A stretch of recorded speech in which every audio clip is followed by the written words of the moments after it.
it's kind of hard to see your brand and your business and do your own marketing. You need that outsider perspective.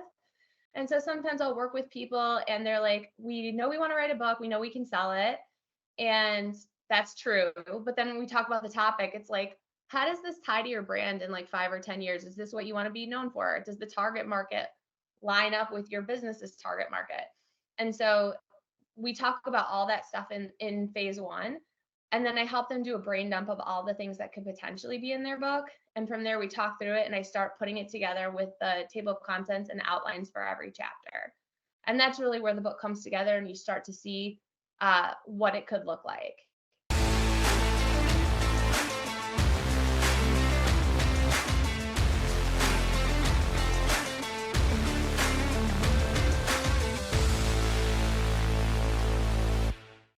Hey, everybody, welcome back to another episode of Over a Pint, the podcast that focuses on marketing. Joining me today, as always, my man, Mr. Kurt Lingle, VP from Celtic Advertising. How you doing, buddy? I'm doing well, Pat. How are you doing today? I'm doing great, man. I am pumped. We were just talking to Amelia a little bit before the show started. I'm book people. I find what she does is super fascinating.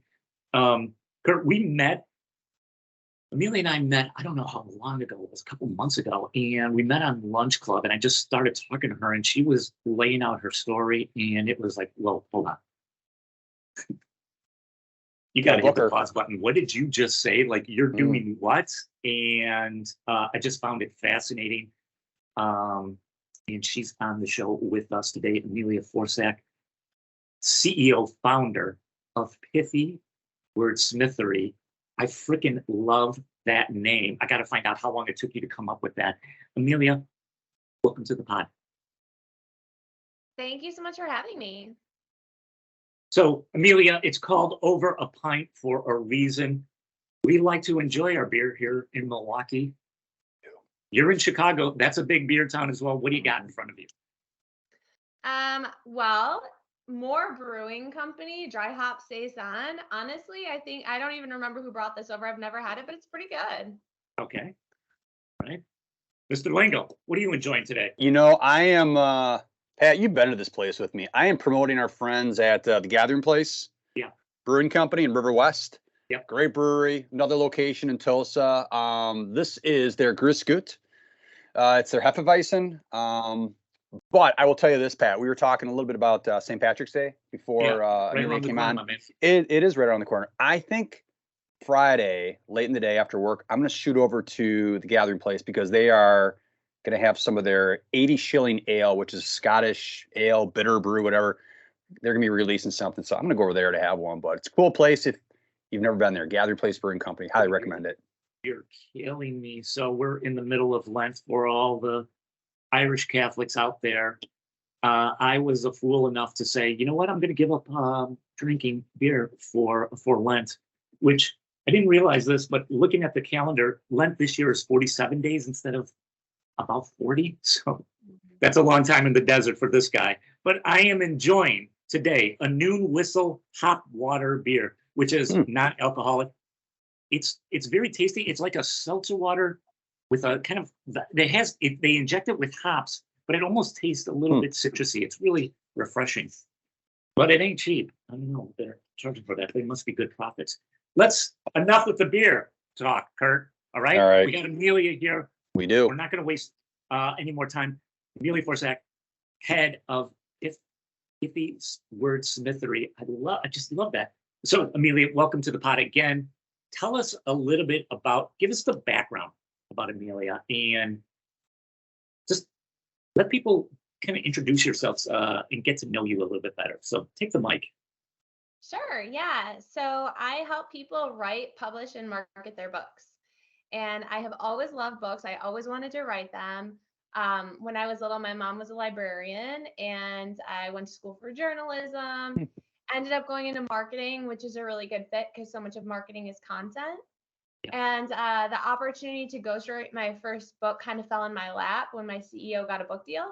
And he was like, yeah, this is great, but I don't have time to write this book. Who's going to help? Like, who could write it? And I was like, oh, I'll do it because I always wanted to write a book.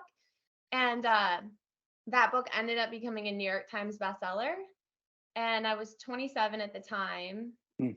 So I was like, all right, this is what I want to do. So I started my business on the side, moved it full time a couple years later, and that was 13 years ago. And I've written 13 books in that time, all nonfiction, Mm. mostly leadership business books, some motivational stuff. And my team, I have 38 people. I know it's crazy. Most of them are contractors, but we're busy, and it's been great. It's like such a journey growing your business, and I love it. Well, that's okay. There was a lot there. That's amazing, and we're going to dig into that. But let's hit the rewind button just for a minute. Okay, you're working at a place. Your boss gets a book contract and is deciding, I can't write this book by myself. You go, hey, I'll help you out. And he's like, okay, Basically, sure. yeah. Right? And that becomes, okay, first of all, what's the book? What was the title of the book? Yeah, it's called Building a Magnetic Culture. And Okay. it's an HR book, and it talks about employee engagement. And the firm had a lot of stats because we did employee surveys. So we had all this normative data on what makes people like their jobs and want to stay. And so there was like, they did this like statistical analysis where they had like the top 10 things and like how it affects your engagement. And so the book was on that. So definitely informative. And I mean, I think everybody's trying to attract and retain top talent. So yeah, the book was definitely really helpful, I think, to a lot of organizations. Okay, so this is just amazing to me because Amelia, how did you like, you had, or maybe you had, did you write a book before? Or like, okay, so he says, yeah, Amelia, you're going to write my book. I mean, it's kind of like the dog that caught the car. Like, okay, now what? Like, how did you start going about that? Yeah, that's a good question. So I started with a book proposal. And so to get the book deal, you have to do a proposal where you outline the whole book. So we figured out what the table of contents would look like. And we worked with a literary agent for that, and she was really helpful. So we figured out the whole the structure for the book, the selling points. We were able to look at competitive titles and say, okay, this one's kind of like the one we want to write, but it's different for these reasons. And then the publisher supported us through all of that. So we had a really solid plan. And then from there, I figured out how much content we'd already written that could work for the book. And this is a really great tip for aspiring authors. A lot of times people think they're starting from scratch with a book, and the vast majority of the time, that's totally not the case.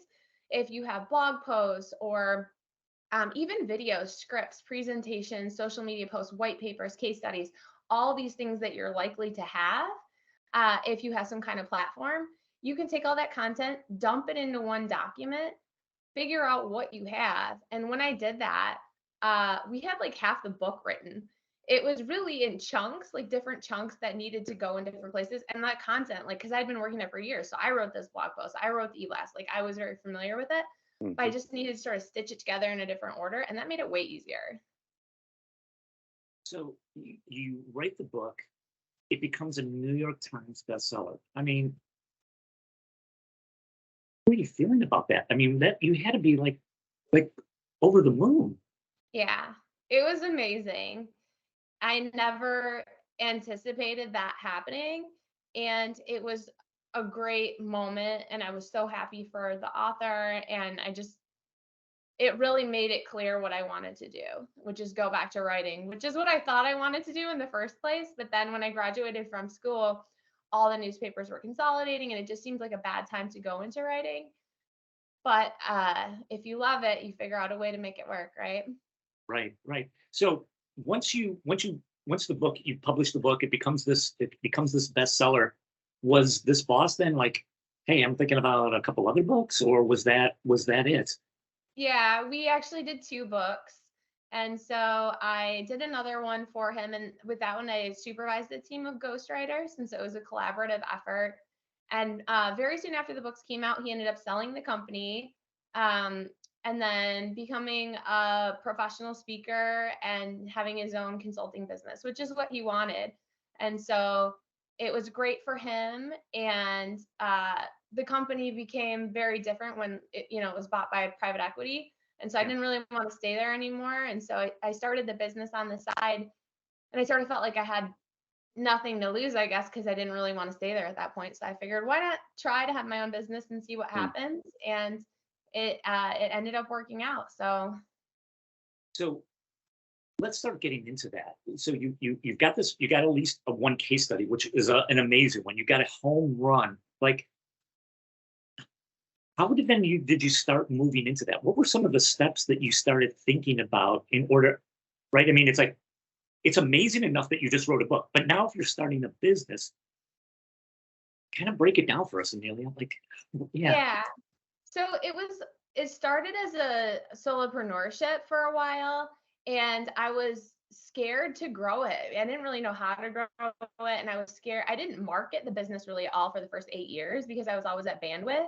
I didn't really understand how to teach people to do what I was doing, and expand the services. And so that really turned into a bigger thing. I mean, honestly, it probably wasn't until I had my daughter 5 years ago when like the business basically came to a screeching halt because I wasn't able to work, you know, right when I was pregnant and then right after I had her. And then I realized, like, oh, I really created more of a job for myself than a business. And so I realized I needed to go back. And so now I'm on this like unpaid maternity leave, and I'm like, wait, this is not winning. Like, how do I fix this? And so since then I've really scaled it a ton. Like, we doubled revenue and clients and team members year over year. And it's been a journey. It's something I'm really proud of. I actually won an award last year through the National Association of Women Business Owners. I won Young Entrepreneur of the Year. And that was super meaningful because I worked so hard for all this growth. And I feel like it's been totally like trial and error, as like a lot of entrepreneurs do. But we're still ahead. Things are going well, and I'm just excited to see where it goes in the future. Amelia, question for you. It's like two questions. I couldn't help, think when you were thrown into the fire, like you said, your boss was given an opportunity to do the book, and it got passed on to you. So, which a lot of times that's forced entry is the way we learn sometimes. So obviously one of the questions I love to ask people is like, how did this happen? In some ways it just was thrown at you, but when a book is being developed, because Pat's right, we talked to a number of folks in the industry. This is just something I've always been thinking about. How do you know when it's done? Because it just, I mean, it's like, how do you know when the final period this is good? It's like, because it's such a I would imagine it's like, I don't want to compare it to something but like, it's your baby. It's like, how do you know when it's done? Is it just like you get that feeling like this is it, it's done? Like, I'm more curious. That's a great question. A lot of it has to do with having a deadline. So if you self-publish, Great you answer. don't have a deadline. And if you aren't even to that phase yet and you're just casually writing a book, it can go on forever. And it does for many people. I talk to a lot of authors who say they've been working on it for years. They worked on it and they put it down for a few years. When you get a book deal, it's kind of like, one of the best things about it is like the accountability. And so when we got this book deal, they said, okay, we're going to pay you this advance. You need to turn the book in by this day. If you don't turn it in by this day, we can take away the book deal and you'll have to pay back the advance. So that scared the shit out of me as I was 26 at the time. And I was like, and also I will be fired. So like, how do I not have this happen? Yeah. And I think the best way to do it is to like think about it as like milestones. So I figured out the word count, which is like 65,000 words, the number of months I had to do it. So I'm like, how many words do I need to write a week to hit this goal? And then I just made sure that I did that. And sometimes like when you have a deadline, you're kind of just like, is this total crap? Like, I just need to get words on paper. And so you like, maybe otherwise would just be like, oh, I don't feel like I'm in the mood to write, or maybe this is bad. But you don't have that option. Like, you just have to do it. And so by forcing myself to do it and go back and read it later, I'm like, this is actually good. I didn't think that I could do it right now, but I see that I can. And so I'll just force myself to do it like any job, right? Yep. Because people think about it as like a creative thing where it's like, and it is like you need to be in the right headspace, but you also just need to do it, For sure. So that was a good lesson for me, that I've taken forward with all the other projects where it's like sometimes writing is about math. Like you just divide it up, figure out how many words you need and get that done. We've heard that before. I actually love your answer. It's not what I thought you were going to say. I don't know. I was kind of expecting like some like just some like philosophical answer, like, we just know when it just the rainbow comes out. It's deadline. And you're absolutely right, Amelia. It's same thing in like in our industry with advertising. It's like, how do you know when a campaign is ready? It's like, well, deadline. It's got to be ready. We have to go to market. So my other question for you is so you start the business and you had said, from a growth perspective, you've really achieved some nice milestones in terms of bringing on clients. How do you go about doing that? How do you find the new clients per se, however you define that? What's your approach? Yeah. So this business is interesting because we do have such close relationships with people over such a long time. Like they need to enjoy working with us. And a lot of it's turned into referrals. It's like trust-based. We do get more organic leads coming in now through social and through our website. But a lot of it is connections from people. And so when we started doing marketing, which is crazy that we waited so long to do, because we actually do marketing for authors. And so finally I was like, okay, we had a show, we know what we're doing for ourselves. But I was just scared of too much business coming in. But over COVID, we started doing marketing and it really helped us bounce back. But we'll get connections through there. I think a lot of these people are like pretty high level. Like we got tied in with Harvard Business School alumni, and they're so good about referrals. So like half of our clients at this point are Ivy League business school graduates. And I think like when somebody says like, yeah, they're great to work with, it's really like easy to close those if that's the service they're looking for. Makes sense. Cool. That's so a lot of stuff here. Oh man. I want to go back to something, Amelia, that you were just talking about though a minute ago. And this is something I've heard from a lot of entrepreneurs, and that is this kind of fear of scaling, right? Because you're doing it on your own, and now you've got but to grow the business faster, you need to bring in people. And you said your kind of moment of reckoning was after your daughter came about, right? I mean, it's just like, that was the tripwire. And then did you at that point decide, I've got to bring in people in order to keep this business going? What was, when I understand that what was that tripwire that really kind of happened? Yeah, I think it was really that time period. And then also, I think I just didn't want to be in the weeds on every project anymore. Like I really started to realize what my strengths are, and I really like strategy and meeting clients, figuring out like what we should be doing, and then handing off the details to someone else. Like I don't love project management, and so anything with like the details with that, I've got people on the team who love that stuff and they're better at it. And so I think a lot of it was just like, how do I figure out what I'm really good at and what I like, and everything else should go to someone else. That process shows a deep level of self-awareness. Did it take you a while to get to that, Amelia, or were you just like, hey, my few hires have got to be these type of people because I don't want to do this, right? Or was it a little bit of trial and error? Talk to us about that. Yeah, I think some trial and error. Some of it is like figuring out what's also like below your pay grade or should be, right? Where it's like, if you can make more money doing something, like I need to be writing books. I'd be outlining books and writing books and doing marketing strategy. Anything other than that, like I used to do my own accounting and bookkeeping where it was like, why am I'm not even good at this. I don't even like numbers really. Like I shouldn't, I used to be like booking my own calls all the time. And it was just like, and I used to think it was like, oh, I can save money if I do this myself. But really, it's like the opportunity cost of like, what are you not doing because you're spending all this time doing this stuff. And I think after I had my daughter, my time just became a lot more valuable because I want to be with her. And so I didn't want to be working so much. So just trying to be more strategic about like time is money, basically. Pat, I gotta follow up because Amelia, What you just described, what you're doing is not easy. We talk to a lot of entrepreneurs, we talk to a lot of small business owners, and there's a trap. It's a trap because a lot of times the trap is the business runs you, whereas you made a decision. It's like, I got to run the business and I got to identify what it is I'm good at. And in order to run the business and grow the business, then I need to do A, B, and C and leave X, Y, and Z to whomever. That's, I'm going to tell you, it is not easy to do what you're doing. And, kudos to you for realizing that, because it is a trap that many businesses fall into. Many. It's very hard. Yeah, thank you. It is entrepreneurship, and I think that's why I like it too, is because it is so hard and it Mm. never gets boring because there are so many different challenges and different ways you can do things. I'm still figuring it out.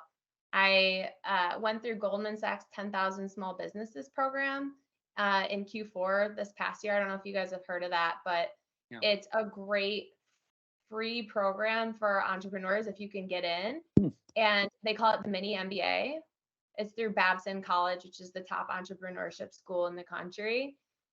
And going through that program helped me a ton because it forced me to think about the things that I'd always avoided, like financial forecasting.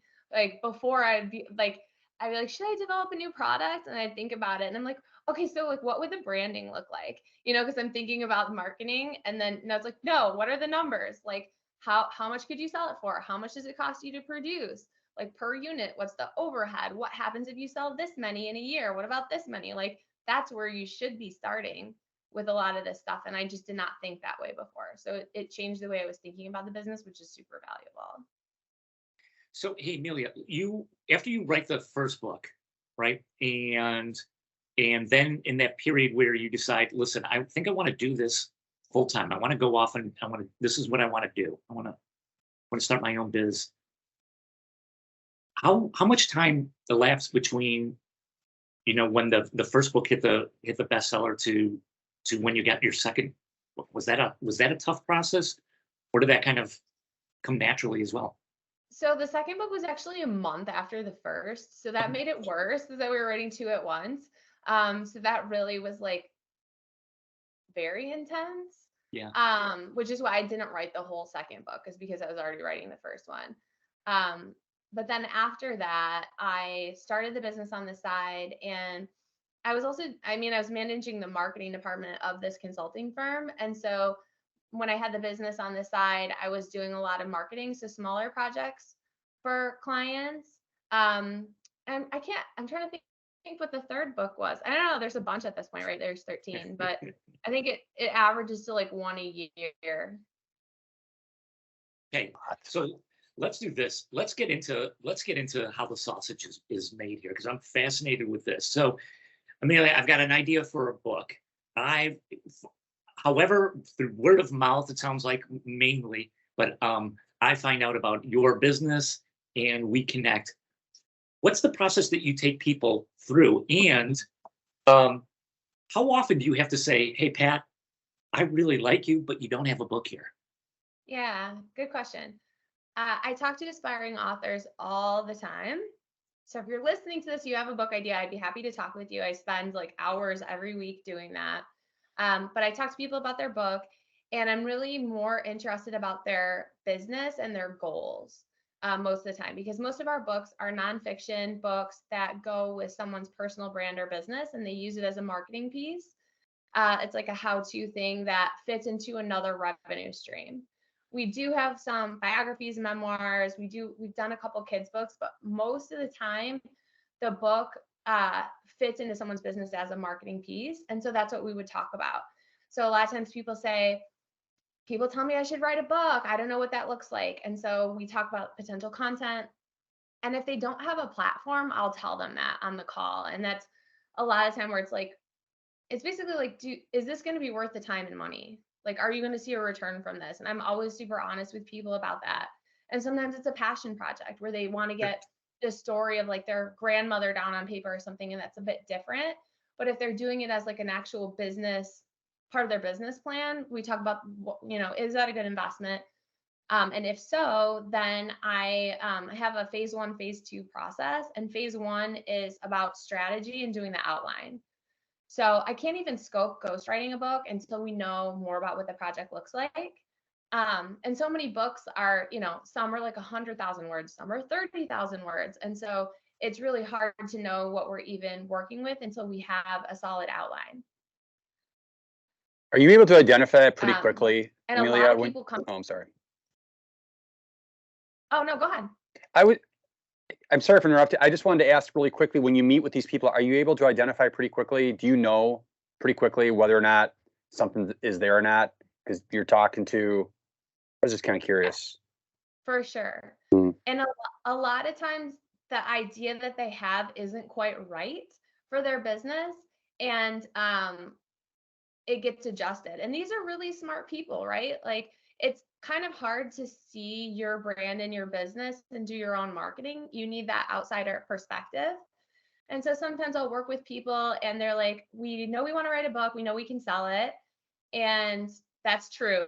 But then when we talk about the topic, it's like, how does this tie to your brand in like 5 or 10 years? Is this what you want to be known for? Does the target market line up with your business's target market? And so we talk about all that stuff in phase 1. And then I help them do a brain dump of all the things that could potentially be in their book. And from there, we talk through it and I start putting it together with the table of contents and outlines for every chapter. And that's really where the book comes together and you start to see what it could look like.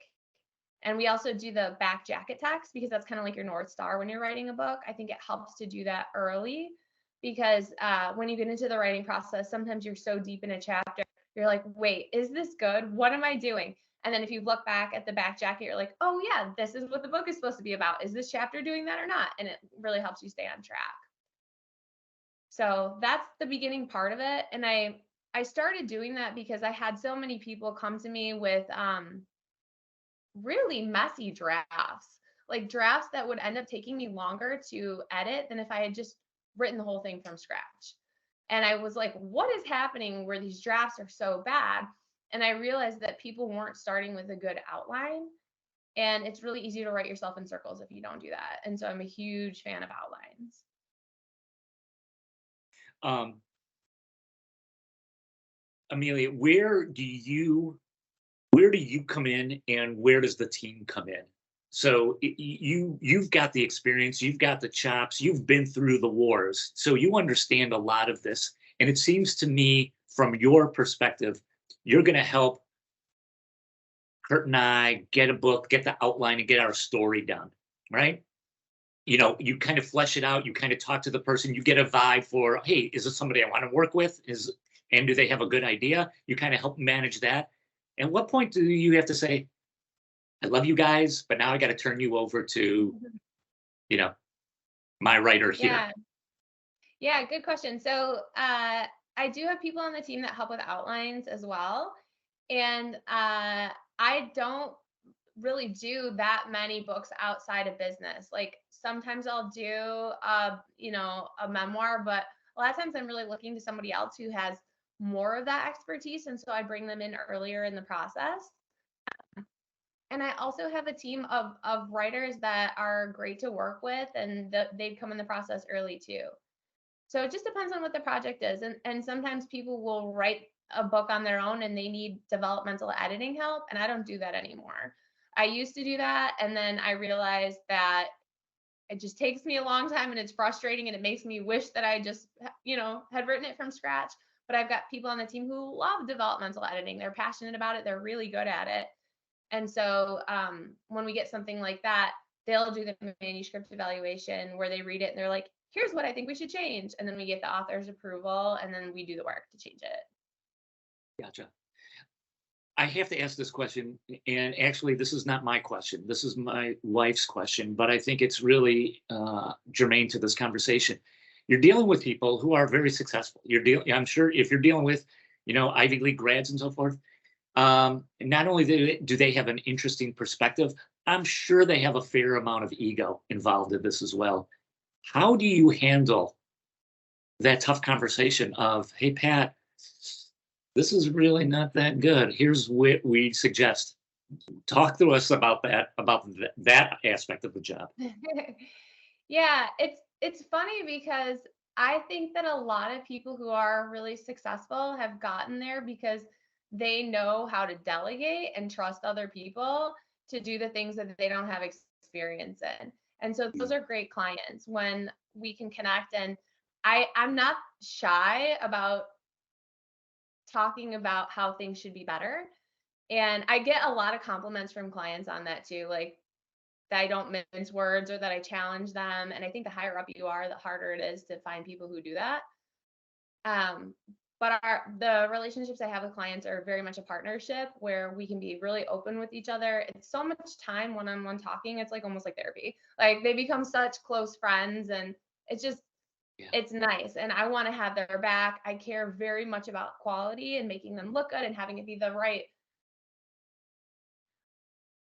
light and all of that. And so usually have egos. And if somebody did, that'd probably be kind of like when I'm doing that outline, I'd be like, do I want to write the book? I don't know.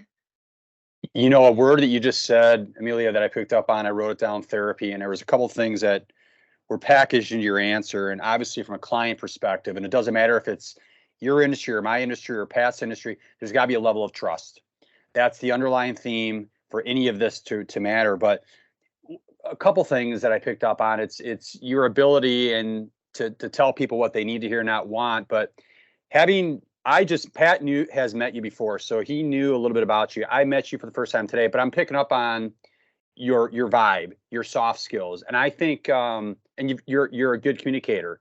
And so when you said therapy, I think that obviously plays to your advantage, you specifically, because we could be having this interview with someone else, and I can pick up pretty quickly, like, boy, I bet you those client conversations can get pretty harsh because he or she that's just their vibe. You have a skill set that I think is hard to teach. And that's a lesson for anyone in life, whether it's business, whatever. It's like you have to have those therapy soft skills, and that can help you go a little bit further, especially when you're having conversations with a client and they can be challenging. Yeah. Thank you, by the way. It's an interesting job. It's like having very deep conversations with people that you don't know that well at first. I mean, even the sales calls are like that. I can't tell you how many sales calls that I've had where the other person is bawling their eyes out, telling me their stories. It's like very intimate in a strange way. And there is a lot of like vulnerability and trust with that. And I don't know. I just love helping people, and I think everybody's story is so interesting. It's definitely a cool part of the job to get to know someone on that level. Let's talk about you running the business. You said you've got 38 people now that are part of a part of your empire, and not all of them are full time, but you're using some folks. But I mean, I got to believe that you have been dealing remotely for a while. How do you just work with this kind of team? Like, what have you learned about working remotely that allows you to keep people on? And just share with us any thoughts you have about that. I'm really interested.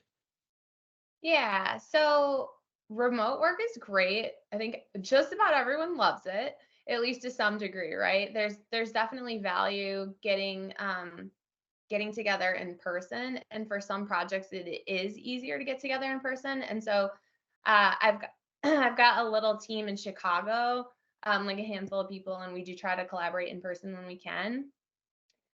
But for the most part, like everything's done remote now. Like even the books that I'm writing, sometimes I don't even meet the authors in person while I'm writing it.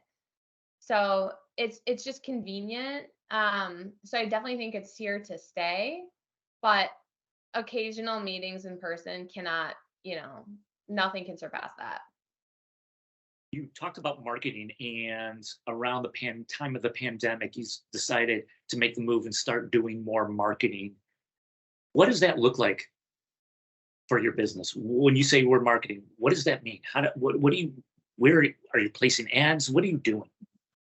We've never done paid ads, but I think a lot of it is just talking about what we're doing. So we do social. Our biggest platform is LinkedIn because we mostly focus on business books. So that's where our audience is. We are also on Instagram and Facebook, and we started a YouTube channel during COVID. so that we could do longer format videos. And I think all of that has worked really well. Like we also have our website, got lead magnets on the website. We do e-blasts. We do like local events sometimes, like there's a literary fest in Chicago. But the vast majority is really on social. And so we came up with like pillars. So that's like whenever you're marketing, it's good to come up with like a couple main things that you can come back to and like shape the messaging around that. So one of our pillars is that writing a book should be fun. And I think a lot of people are scared of writing a book. And so we just started frame things around like, you don't have to be scared. Like, we can help you. People do this. People have done this. And so really just trying to get in the heads of our target market and shape messages around that. And I think it's worked really well. That's cool. Amelia, this is one of the things we were talking about before we started rolling on here, and that is ChatGPT, right? I mean, it's all over the news. It's all over every headline you see. I gotta believe that's going to have some impact to your business. Where do you think that's going? How is it going to impact you? Share with us what's on your mind. Yeah. So I have been playing around with ChatGPT just to see what it's like. And it's interesting, right? Because there are certain things that it's really good at, and there are certain things that it can't do at all. So for authors, I don't think it's ever going to replace good ghostwriting, because so many of the stories that need to go into a book are personal stories, and ChatGPT can't do that. Like, it does not know the stories in your head. So that's not going to work. It's not going to know like your analogies or the way that you tell the story. It's good at coming up with information that you can Google. And so if there are things that, in your book that could help with that, maybe, but the way I think it's better is for shorter things like social content. Like sometimes when you're writing a social post, like you don't want to spend a ton of time on it. And so if you have a topic, it can help you get that idea started and get you like a good first draft of something short that you can then put your own spin on. So I think it's helpful in that way. So like generic content and then spicing it up. I also think ChatGPT is really good for coming up with ideas. So I'm working on a book right now, a guy who owns a civil engineering firm, and he wants to write a book that helps high school kids learn about civil engineering. So from low income areas, how like encourage them to go into civil engineering. And so we're thinking about the book, and it's a YA, like young adult, and we are not young adults. And so we're like, what should be in the book? We're thinking about the outline, and I'm like, let me just put this into ChatGPT. And it's like, what are some questions that high school students would have about civil engineering? And then it like lists a bunch, and I'm like, give me 20 more. And then it like lists all these things where you're like, oh yeah, we should talk about that. Yeah, they probably do want to know how much it pays. Like, yeah, they probably do want to know how good you have to be at math. And so it helps come up with things that the target market would be wondering about, which was, I think, really informative. This space, ghostwriting, 5-10 years ago, was a lot different than it is now. It seems like, again, my perspective, you're much closer to it. This has gotten to be a crowded field. What do you do to stand out besides some of this advertising? Like, are there things that you got you worried, or things that just make what you do special and unique within your business? It's funny because I guess I wasn't aware that this is a crowded space. And maybe it's not. It just seems like it. Yeah. Maybe it is. I don't know. I think that everyone has their own niche, and the projects are so big. Like, you don't have unlimited capacity to work on them. So in terms of like competition and that kind of thing, I'm like, I'm only one person. I can't write like 100 books a year, like with companies. Yeah, with a lot of people, you could do more books, but it's not really like a volume business for us at this point. We're really concerned about quality. And so we're working with a smaller number of people and just doing a really, really good job to make the experience as pleasurable, as possible, so they aren't stressed. And I think people are, willing to go with a premium option for that if they know that it's a sure thing and they're going to enjoy the process and the quality is going to be great in the end. And so that's really more what we're focused on than picking up like a lot of books. I got to ask you about the name. How did you come up with the name for your business? I don't know. It's kind of quirky. I just wanted something fun and quirky. I know it's kind of a mouthful, but I've gotten a lot of compliments on it. So most of the time we just call it Pithy for short, but yeah, it's fun. That's awesome. That's It awesome. is fun. Yeah. Hey, Amelia, this has been awesome. This has been really cool. I'm so glad you're on the pod. Me too. Just so many good insights, not only about your business, but how it relates to marketing. And there's so many great insights. Thank you so much. You've got the last word. How do people find out more about you? Where could they connect with you? This is your time. Have at it. Yeah, so you can check out our website, pithywordsmithery.com, and you can find me on LinkedIn, Amelia Forczak. And we're, Pithy is also on, Facebook, YouTube, Instagram. So connect with us. And if you are thinking about writing a book and you don't know where to start, or you want to chat, let me know. I love talking with aspiring authors, and I'm happy to help. That's awesome. Amelia, thanks for being on the pod. Mr. Lingle, always good seeing you. You take care. Pat, I think you and I need to write a book, and we need to talk to Amelia so she can get us down the right path. That's where I'm leaving this. I got an idea. You got an idea. You know what? Your ideas get better after you've had a couple too. Cheers, everybody. Thank you, Amelia.